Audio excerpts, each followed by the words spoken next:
Now, still with us is political analyst Prof. Somadoda Fikeni to unpack the EFF's Concourt application and the announcement by the DA that they have written to the Speaker of Parliament with regards to a motion of no confidence in the President. Prof, thank you so much for staying with us.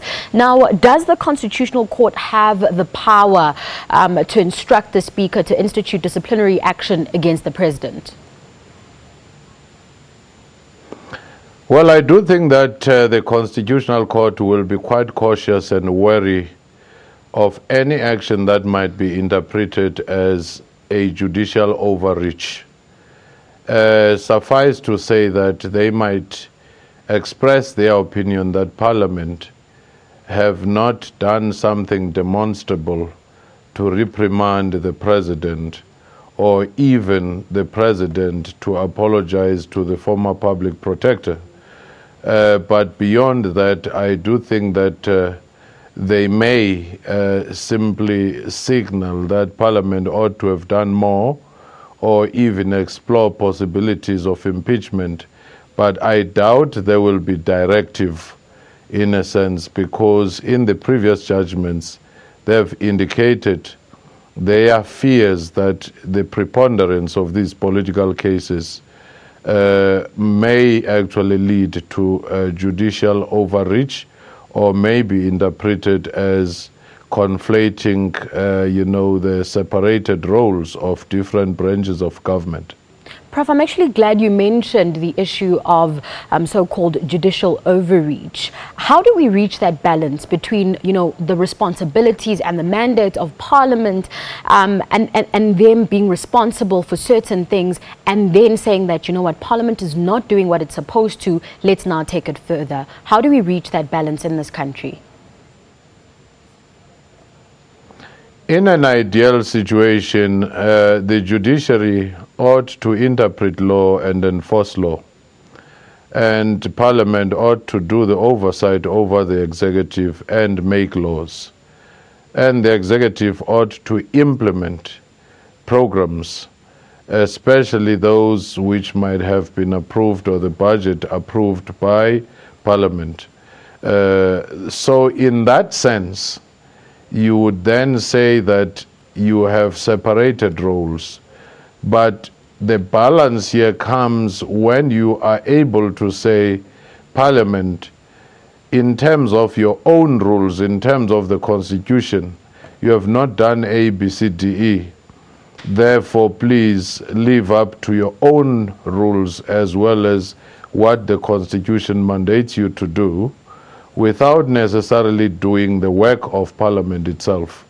In other words, if you had any impeachment, Parliament would have to do the crafting of the charges and the inquiry and manage that particular process. Similarly, with the executive, only in very rare cases where you face a possibility of national calamity, as was to be the case with SASA case of social grant payments, that the judiciary would take one step further to make sure that it gives direction and monitor the implementation. Now, Prof, on to another opposition party. The DA has indicated that they will table a motion of no confidence in the President. Now, these have never passed. What about the current political climate makes the DA keep bringing up these motions? Well, I do think that either it is a strategy on the part of the DA to keep focus and headlines on the President and some of his perceived or real weaknesses. And as such, they have seen a wounded President and a divided alliance, partnership and party. And they believe that this might just be the time which is awkward enough for the ANC leaders who may have disagreed with some steps of the President to vote for him. But it is unlikely that this is going to succeed, as has been the case with the previous ones. But also with the DA, it might play another role. Remember that the spotlight is also on one of the DA's key leaders, Helen Zille, to detract from that focus they have to be seen to be doing something decisive in pushing the focus away from those internal wrangles. Prof, speaking of those divisions, within the ruling party, I mean, members of the ruling party also speak of a lot of factionalism, and wanting to curb it. Your sentiments on that and how it looks going further? Well, I do think that the irony and the paradox of this year is that ANC had finally recognized that it is a party divided within itself, and it is having difficulties maintaining its alliance partners close enough, and as such, hence they adopted OR Tambo as the year of unity. But paradoxically, this might be the year when ANC experiences divisions since its ascendance to governance on a scale never seen before, on the very year when their aspiration was to be united. Because at this stage, everything that drives ANC politics, pronouncements, contradictions, is mainly the deep fissures of factionalism. And unfortunately, the president has become embroiled in that space. He can't transcend or rise above that.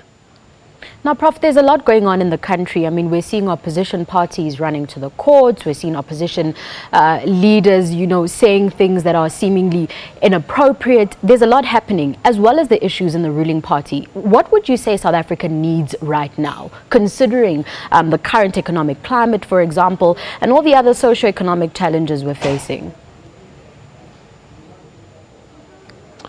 I do think that South Africa, the fundamentals are in place.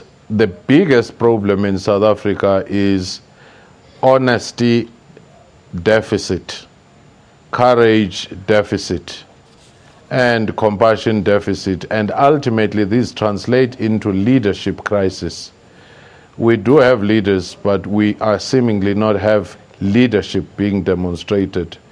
And without those, you can't have an honest, difficult conversation as a country to say, where are we in economic, in social or political terms? Everything is done sometimes for expediency reasons, and people have double consciousness. They say one thing in one space and go on another one in another space. Only that being addressed, that you'll begin to have a serious, conscious, concerted effort to deal with issues of economy, of social cohesion, and so forth. So ultimately, it is the absence of ethical, honest leaders who are driven by conviction, something that is bigger than their personal preferences and interests. Speaking of personal preferences and interests, would the removal of the president be a solution to the challenges that the country is facing? Unfortunately, we ought to be cautious of our obsession with one person, President Jacob Zuma, because some of the problems now have become so deep and structural that it will take more than just removing a leader or a leader retiring. We do need leadership in the civil society, leadership in the corporate sector, leadership in political spaces, leadership at a community level, leadership at a family level to lift this particular nation forward.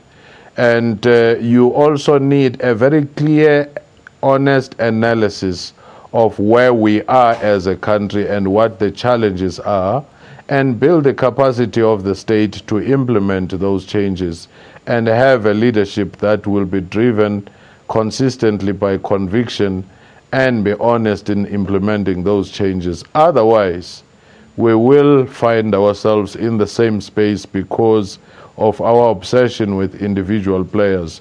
Not to say that individuals are not key, because the agency and the structural issues should be married in analyzing and understanding where we are.